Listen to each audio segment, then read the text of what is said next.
800 winning drives for John Dunn, and in the not too distant future we'll have a wee story on John and Jenna Dunn and the operation out there at Woodend Beach, and of course Zach Butcher, terrific effort for him getting to 500. But John Dunn, he's really making his own name, isn't he? Yeah, he's third on the premiership at the moment. Bit of useless information, trivia information. John Dunn drove his very first winner in 2001 for what stable? Zach Butcher's boss, Barry Purdon. All right, the name of the horse?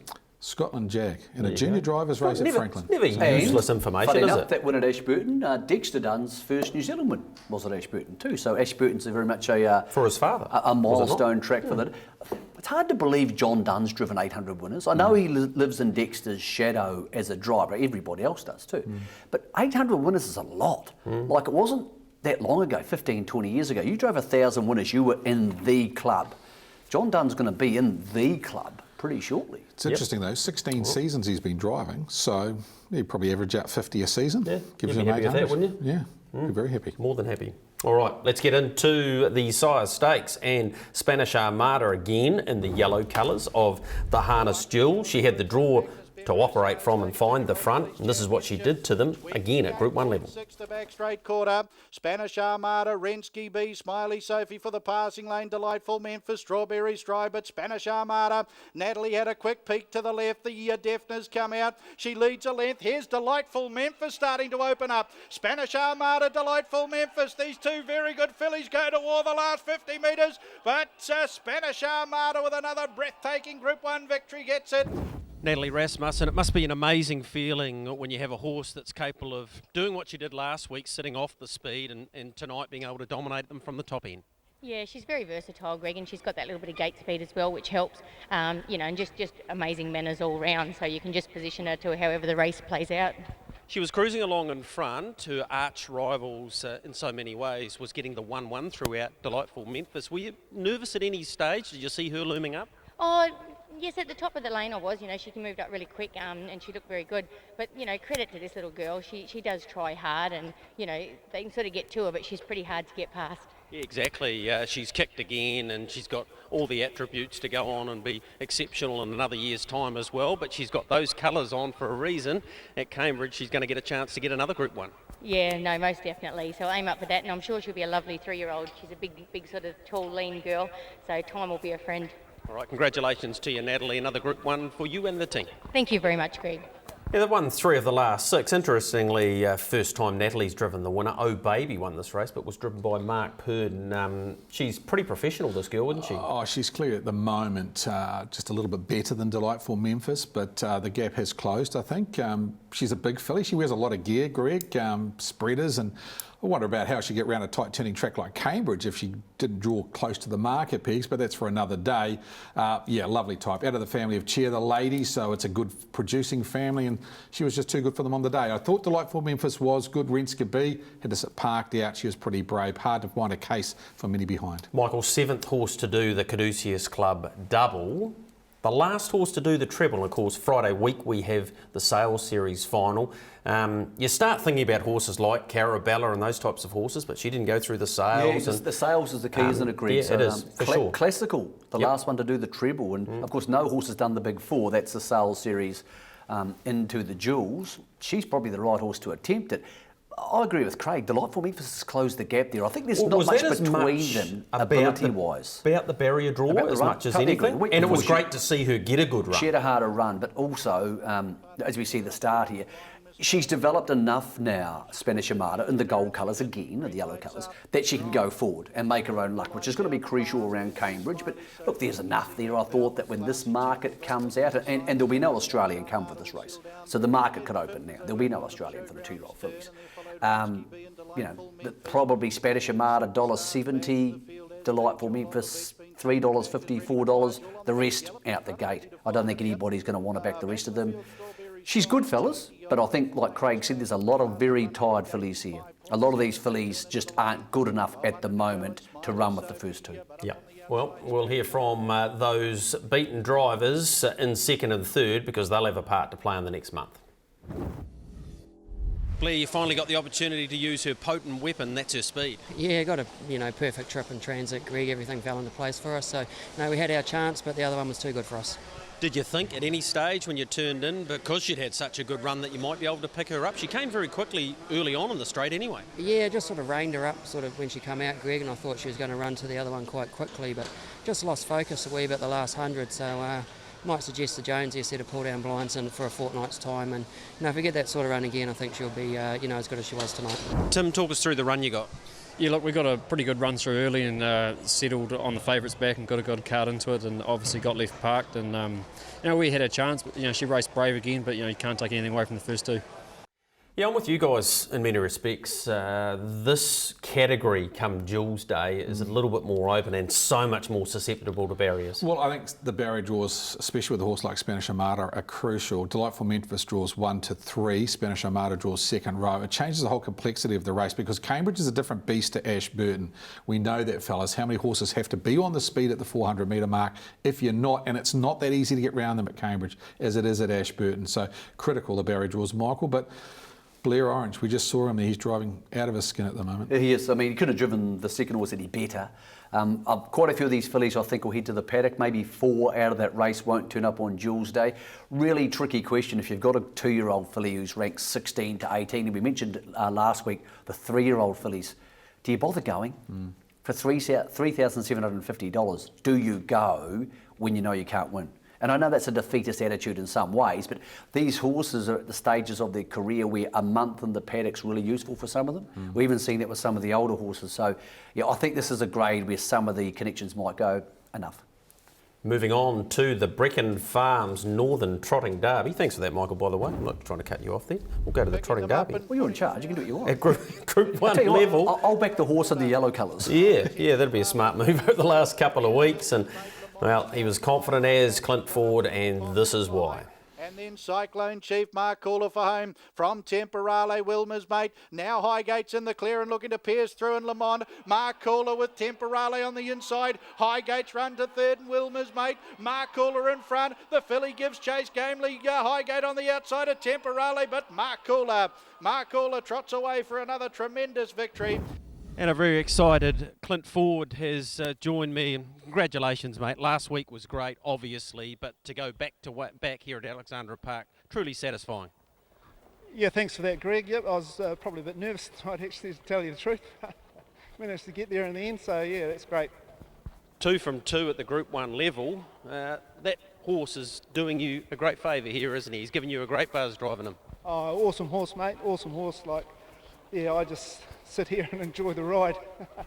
Talk us through the build-up to this race. It would have been different to the Derby at Addington because there's a bit more to think about now, isn't there? What the others are going to do, and they're all looking for him, aren't they? Yeah, well, that's right. I thought it might have got out of the gate a bit quicker and got to the lead a bit easier, but there wasn't weight tonight. So, bloody well driven, Clinton. Thanks, Amanda. Yeah, no, it was good. The other thing about this horse is he's such a family horse, and that's nice to have them all up here with you tonight.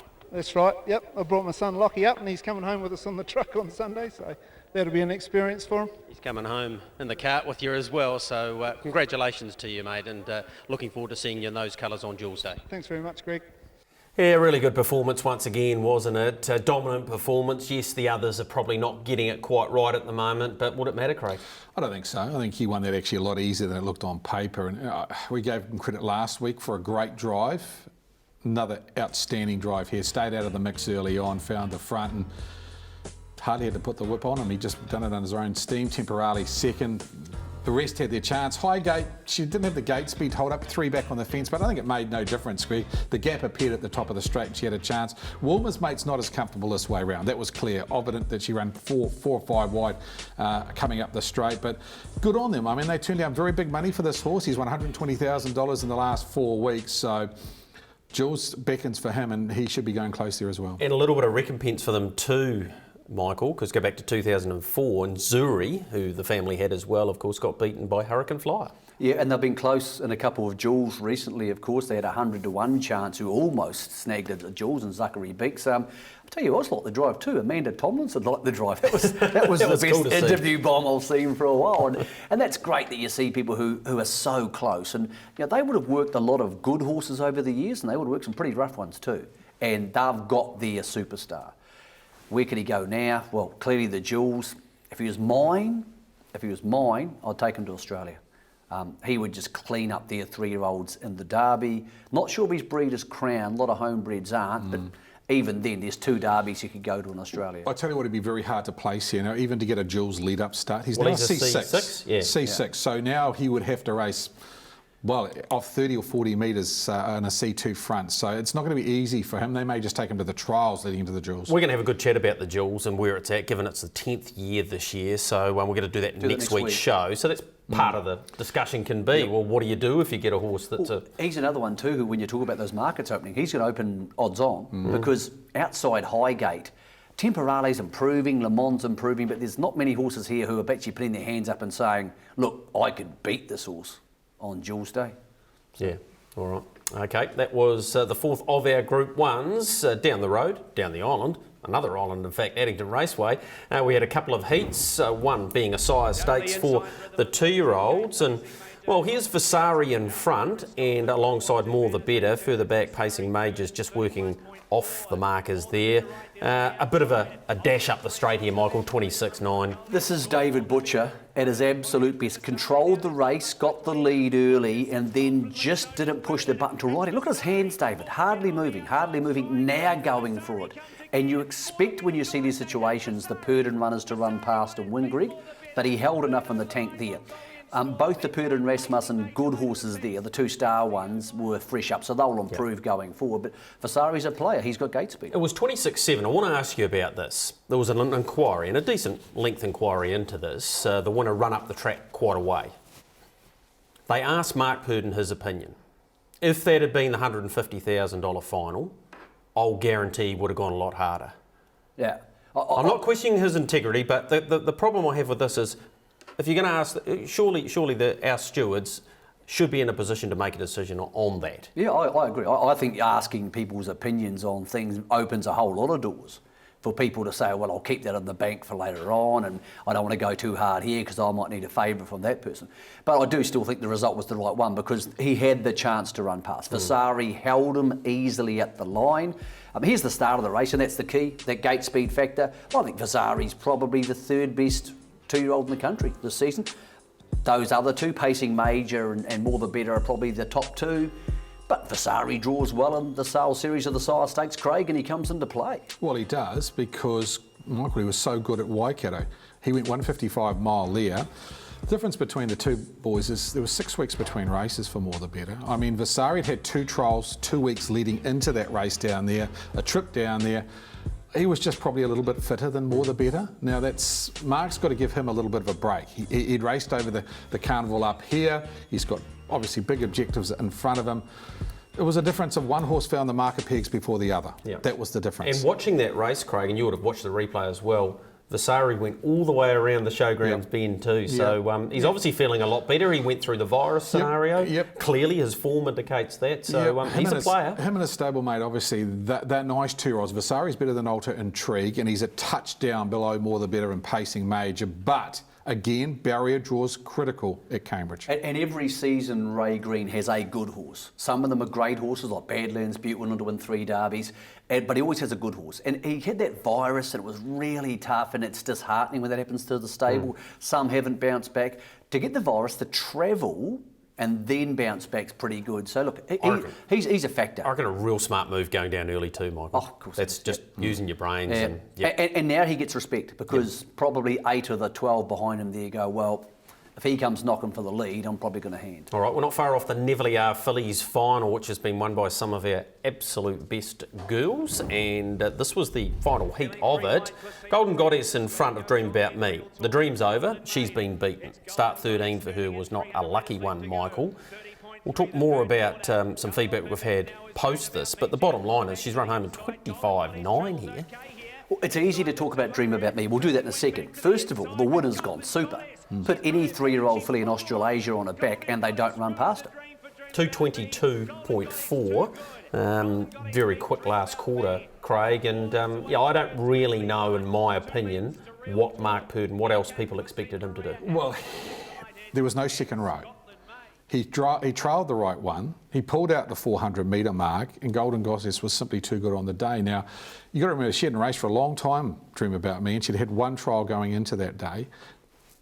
he did everything he could to win that race, but she wasn't good enough. Now, Alison Gilbert. Yeah. Well, if you run home in She sent us 25.9, you know, what are you expecting to do? Run home in 25 seconds? All right, so let's just put this into perspective first. Explain this to our viewers. We love feedback. Feedback's great, whether it's complimentary or whether it's critical.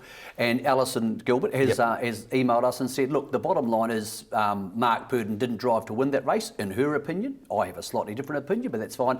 And that also, and this is a criticism we get a lot from different people from time to time, that the people on the show or in the industry in general are too easy on Mark and Natalie because they have so many horses and so many races, and sometimes stablemates hand up to the other ones. Now, that's a legitimate claim. If you think that, that's a legitimate criticism. I'm not scared to confront that.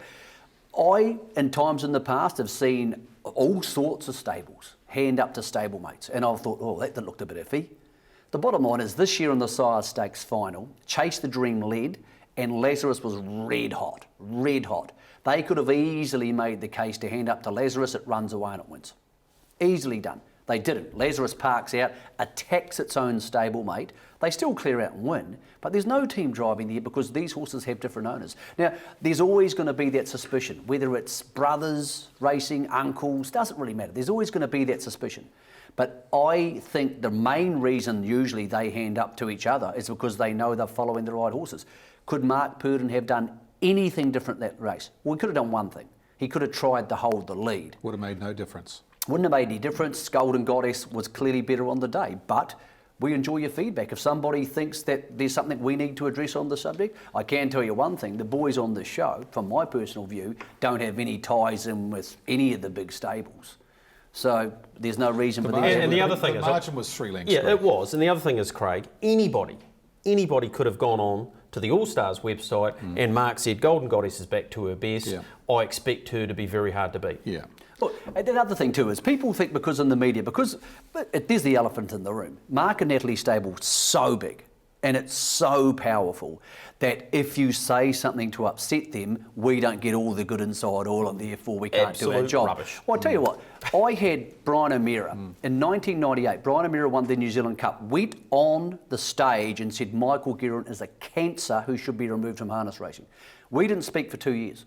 That's on public record. We did not speak for 2 years. Probably the best writing of my career was covering Christian Cullen. It's easier to cover horses when you don't have to speak to the trainers. Trust me, it's a lot easier. So if you think we need to have the trainers happy to deal with us, we've upset everybody. But the bottom line is, I've upset a few. But they still talk to you. It's a common fallacy among a lot of people that you have to keep them good with the trainers. The video information's all there. We all see the same stuff, and to be honest, you see most of the same stuff we do. Yeah. And half the times trainers tell me stuff, they get it wrong anyway. Yeah, that's So dead right. that's my most honest possible explanation for the relationship between presenters and the top trainers, because you're going to say stuff that upsets them. That's just part of life. It is, and they've got a bit of work to do with Dream About Me. She needs a couple of placings at least. She's 89th or something in the Jewels. I don't even think she's made the top 8. Well, they've got 3 Group 1 winners heading into the Oaks and the Neville are. 3 Group 1 winners this season from the same stable. Yep.